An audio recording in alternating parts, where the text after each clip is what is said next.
अगर आप भी चाहते हैं कि आरसीएम म्यूजिक के वीडियो सबसे पहले आप तक पहुंचे, तो लाल बटन को दबा के चैनल को सब्सक्राइब जरूर करें और साथ में बेल आइकन को दबाना ना भूलें।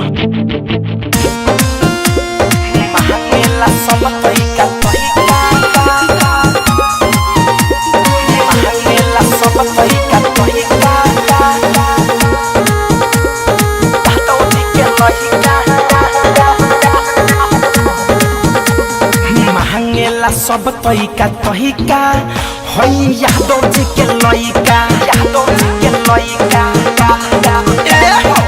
मांगेला सब तरीका तरीका है बारात वाला लइका।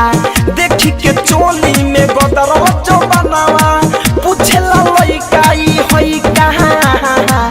मांगेला सब तरीका तरीका है यादव जी के लइका, यादव जी के लइका मांगेला सब तरीका तरीका है बारात वाला लइका। मांगेला सब तरीका तरीका यादव जी के लइका।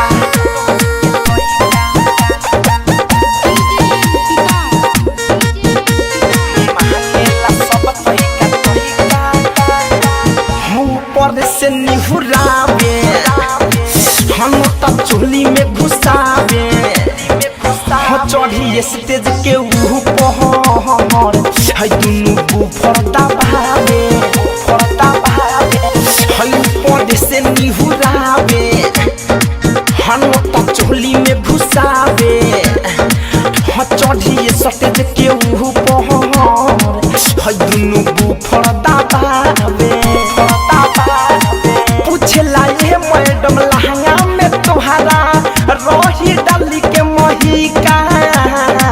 मांगेला सब तरीका तरीका है मल्हारा के लइका, हवा के लइका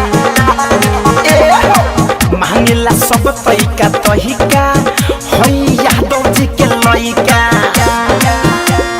मांगेला सब तरीका तरीका मांगेला सब तरीका तरीका यादव जी के लइका। खाता हमर खींचे डुबाता हम बोली न कुछ कि कहीं टूट जाए न साता, जाए न साता रे छोरा गुटका खाता हम खींचे डुबाता हम बोली न कुछ कि कहीं टूट जाए न साता, धीरज दीवाना दिनस धड़कन धनंजय विकास कहेले हम साथे रही का।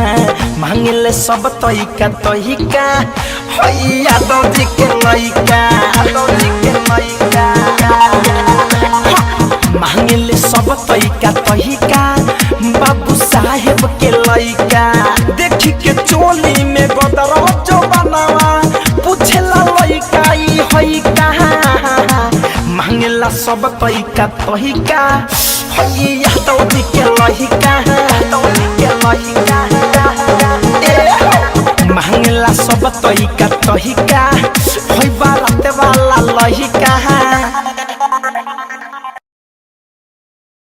डाउनलोड कीजिए RCM music official app play store से। आरसीएम म्यूजिक के सारे ऑडियो वीडियो डाउनलोड करने के लिए